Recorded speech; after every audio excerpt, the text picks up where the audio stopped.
हे अग्नि, तुम्हारी ज्वालाएं बाज पक्षी के समान शीघ्र व्यापक होने वाली हैं। काला हिरण जिस प्रकार अपने निवास स्थान में गति करता है, उसी प्रकार तुम्हारी ज्वालाएं समीप आकर नृत्य करती हैं। धुआं उत्पन्न करने के कारण तुम्हारी ज्वालाएं मेघ का निर्माण करती हैं। हे अग्नि, तुम्हारी दीप्तियां सूर्य मंडल को पाकर सभी प्राणियों के जीवन के आधार जल को उत्पन्न करती हैं। सूक्त 50वां देवता अश्वनी कुमार। हे अश्वनी कुमारों, हिंसक एवं बिल में प्रवेश करने वाले चूहे का विनाश करो, उसका सिर काट डालो तथा उसकी पीठ की हड्डी चूर-चूर कर दो। चूहा हमारे जौ नहीं खा पाए, इसलिए उसका मुख बंद कर दो। ऐसा करके तुम धान्य के लिए अभय करो। हे हिंसक चूहों तथा हे पतंगों, तुम उपद्रव करते हो, इसलिए तुम्हारे विनाश के निमित्त दी गई हवि ब्रह्म के समान प्रभावशील हो। तुम हमारे जौ आदि अन्नों का विनाश ना करते हुए इस स्थान से भाग जाओ। हे हिंसक चूहों एवं पतंगों आदि के स्वामी, तुम तीखे दांत वाले हो। तुम मेरे इस वचन को सुनो।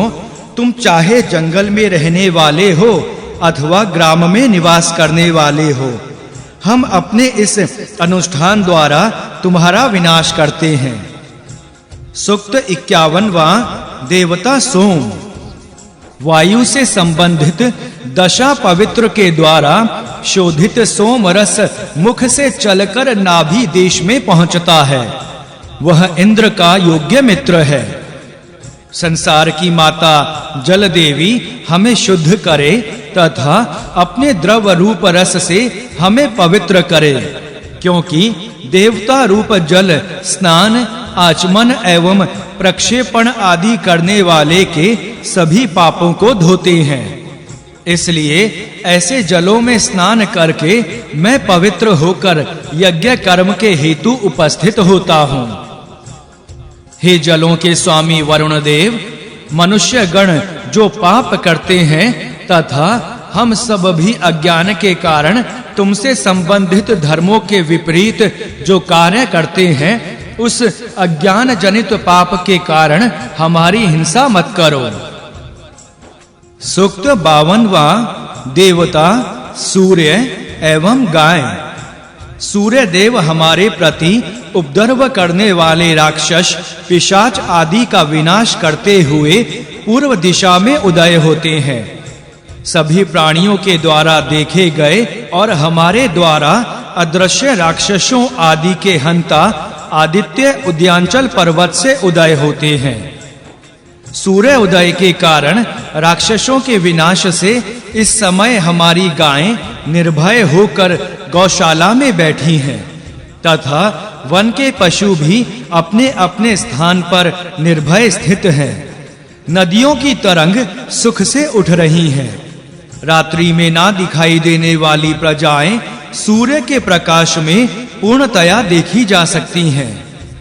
100 वर्ष की आयु देने वाली, रोग शांति के उपाय जानने वाली, महर्षि कण्व द्वारा बताई गई औषधि तथा सभी रोगों का विनाश करने वाली शमी को मैं इस रोगी का रोग मिटाने के लिए ले आया हूँ।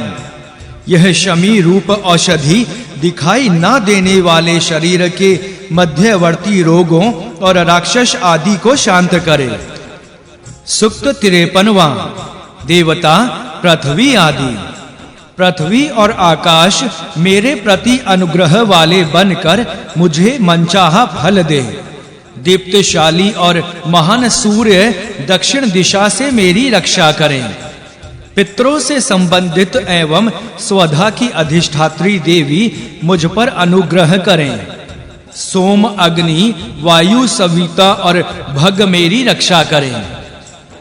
मुख और नासिका द्वारा शरीर में प्रवेश करने वाला प्राण वायु तथा जीवात्मा हमें पुनः प्राप्त हो। चक्षु और जीवन हमें पुनः प्राप्त हो।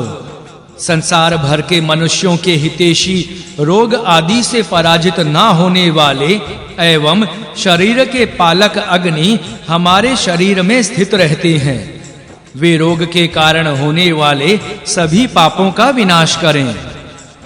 हम दीप्ति से तथा देह की स्थिति के आधार रस से युक्त हों। हम शरीर के अंगों हाथ पैर आदि से युक्त हों तथा शोभन मन से युक्त हों। त्वष्टा देव हमारे शरीर को शक्ति युक्त बनाए तथा हमारे शरीर का जो रोग वाला भाग है उसे अपने हाथ से शुद्ध करें। सूक्त 54वां। देवता अग्नि सोम। सभी देवों में श्रेष्ठ इंद्र को मैं अभिष्ट फल पाने के लिए स्तुति आदि से प्रसन्न करता हूँ। हे इंद्र, अधिक वर्षा जिस प्रकार घास की वृद्धि करती है उसी प्रकार तुम अभिचार से पीड़ित इस पुरुष के बल और पुत्र पौत्र आदि सहित धन की वृद्धि करो। हे अग्नि और सोम, इस यजमान में बल स्थापित करो और इसे धन प्रदान करो। तुम इस यजमान को जनपद के उच्च वर्ग का सदस्य बनाओ। इस फल को पाने के लिए मैं उत्तम यज्ञ कर्म करता हूँ। हे इंद्र, मेरे समान गोत्र वाला अथवा मुझसे भिन्न गोत्र वाला जो शत्रु मेरा विनाश करना चाहता है, इन दोनों प्रकार के शत्रुओं को सोम अभिशव करने वाले यजमान के वश में करो। सूक्त 55वां। देवता विश्वे देव। जिन मार्गों से केवल देव ही जाते हैं वे बहुत से मार्ग पृथ्वी और आकाश के मध्य वर्तमान हैं। उन मार्गों में जो समृद्धि लाने वाला है मुझे सभी देव उसी मार्ग पर स्थापित करें।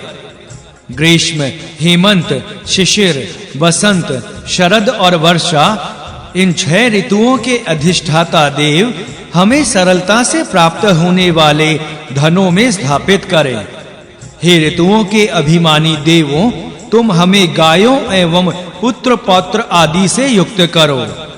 हम तुम्हारे ऐसे घर में रहें जहां सभी दुखों के कारणों का अभाव हो। हे मनुष्यों, ईदा वत्सर, परिवत्सर और संवत्सर को बार-बार नमस्कार करके प्रसन्न करो। हम यज्ञ के योग्य ईदा वत्सर आदि के अधिष्ठाता देवों की अनुग्रह बुद्धि में हो तथा उनकी कृपा का फल प्राप्त करें। सूक्त 56वां। देवता विश्वे देव रुद्र। हे विष को शांत करने वाले देवों, सांप हमें और हमारे पुत्र पौत्र आदि की एवं सेवकों की हिंसा ना करे। हमें काटने के लिए सांप का मुख ना खुले। उसका खुला हुआ मुख मंत्र शक्ति के कारण बंद ना हो।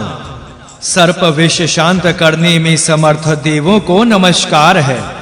असित, तिरशिचराजी, बबेरु और स्वज नामक सर्पों को नमस्कार है। सर्प के विष को शमन करने में समर्थ देवों को नमस्कार है। हे सांप, मैं तेरे ऊपर वाले और नीचे वाले दांतों को मिलाता हूँ। मैं तेरी कोड़ी के ऊपर और नीचे वाले भागों को भी मिलाता हूँ। मैं तेरी एक जीभ से दूसरी जीभ को भी मिलाता हूँ। मैं तेरे मुख के ऊपर और नीचे वाले भागों को भी मिलाता हूँ। सूक्त 57वां। देवता रुद्र भेषज। यही रोग की औषधि है और यही अंतकाल में सबको रुलाने वाले रुद्र की औषधि है। इस एक गांठ वाली औषधि का प्रयोग 100 कांटों वाले बांस के रूप में लक्ष्य को समीप जानकर किया था। हे परिचय करने वालों, गौमूत्र के फैन से मिले जल से घाव को धो। उसी जल से घाव के आसपास वाले भाग को धो। गौमूत्र का झाग अत्यधिक प्रभावशाली औषधि है। इसके द्वारा हमें जीवित रहने के लिए सुखी बनाओ।